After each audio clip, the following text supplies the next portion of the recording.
প্রিয় বন্ধুরা, আসসালামু আলাইকুম। কেমন আছেন সবাই? আশা করি সবাই ভালো আছেন। আজকে আপনাদের সামনে একটি নতুন গল্প নিয়ে আসলাম। গল্পটা যদিও সবার জানা, তারপরেও একটু শেয়ার করতে চাই। আশা করি শেষ পর্যন্ত দেখবেন। এক গ্রামের এক গরিব কৃষক ছিল। সে দুধ দিয়ে মাখন তৈরি করত এবং পনির তৈরি করত।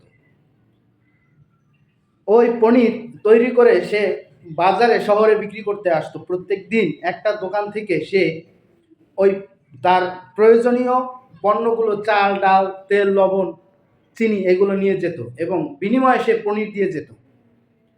এইভাবে করতে করতে একদিন দোকানদার চিন্তা করতেছে যে আমি তো ওই কৃষকের কাছ থেকে অনেক দিন ধরে পনির রাখি, তাই আজকে একটু মাপ দিই। যখন সে পনির, ওই প্রত্যেকটা পনিরের ওজন ছিল 1 কিলো। যখন সে মাপ দিল, তখন দেখলো যে পনিরের মানে একটা পনিরের ওজন 900 গ্রাম। বাকিগুলো মাপলো, সবই দেখলো 900 গ্রাম।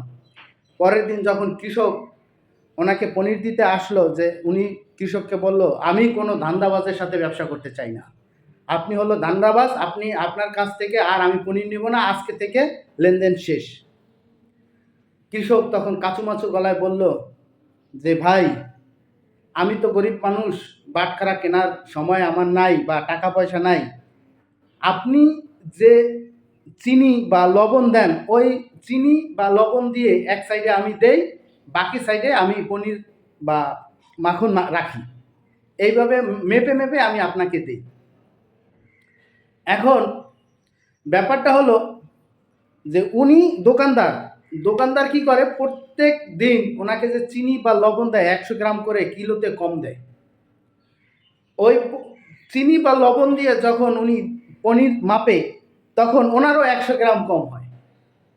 তাই ব্যাপারটা কীরকম মজার ব্যাপার না? দেখেন, এই বিষয়ে আমাদেরও একটা শিক্ষণীয় ব্যাপার আছে। শিক্ষণীয় ব্যাপারটা হলো, আমরা অনেকে কি করি, একজনকে ফলো করি, ফলো করার পরে একদিন 2 দিন বা 1 ঘন্টা 2 ঘন্টা পরে আবার আনফলো করে দিই। দেখেন, এই কাজটা যখন আমি নিয়মিত করি, ফেসবুক কি করে, ফেসবুক আপনাকে মার্ক করে রাখে, লাল লাল একটা দাগ দিয়ে দেয় এবং আপনার রিচ এঙ্গেজমেন্ট কমে যায়। আপনি যদি আরেকজনকে বেশি বেশি ফলো দেন, তাহলে কি আপনার কোনো লস আছে? বা আপনি যদি সমপরিমাণ ফলো দেন, তাহলে কি আপনার লস আছে? কেন আপনি আনফলো করেন ওই লোকটাকে? যখন ওই লোকটাকে আনফলো করেন, তার মনে কষ্ট লাগে না?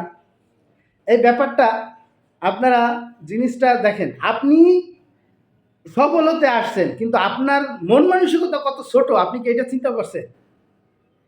এই ছোট মন মানসিকতা নিয়ে আপনি বড় কিছু কিভাবে আশা করেন?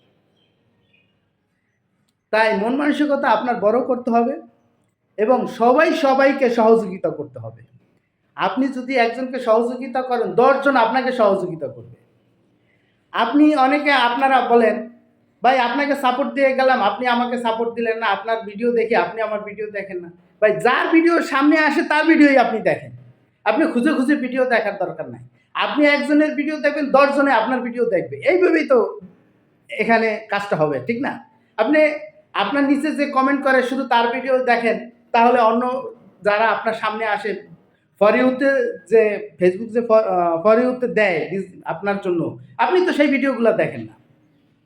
আপনি যদি সেই ভিডিওগুলো না দেখেন, আপনার ভিডিও কি ফেসবুক ফর ইউতে দিবে?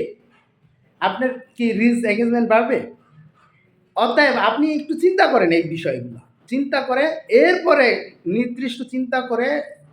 নির্দিষ্ট পরিকল্পনা করে কাজ শুরু করেন। দেখবেন আপনার ফেসবুকের রিচ অনেক আগের চেয়ে ভালো হয়ে যাচ্ছে। ধৈর্য সহকারে 3 মাস কাজ করেন। আপনারা আজকে শুরু করছেন, কালকেই এখান থেকে একদম আকাশ পাতাল কিছু পেতে চান, এটা এখানে সম্ভব না। এখানে যদি ভালো কিছু করতে হয়, ধৈর্য সহকারে মিনিমাম 6 মাস কাজ করতে হবে। 6 মাস কাজ করার পরে না আপনি বুঝতে পারবেন যে আসলে এখানে ভালো কিছু হবে না খারাপ কিছু হবে।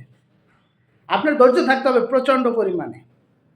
অতএব ভাই, এই কাজগুলো থেকে আমরা বিরত থাকি এবং ফেসবুকের যে টার্মস অ্যান্ড কন্ডিশন আছে, এই জিনিসগুলো আমরা মেনে 100% কাজ করি।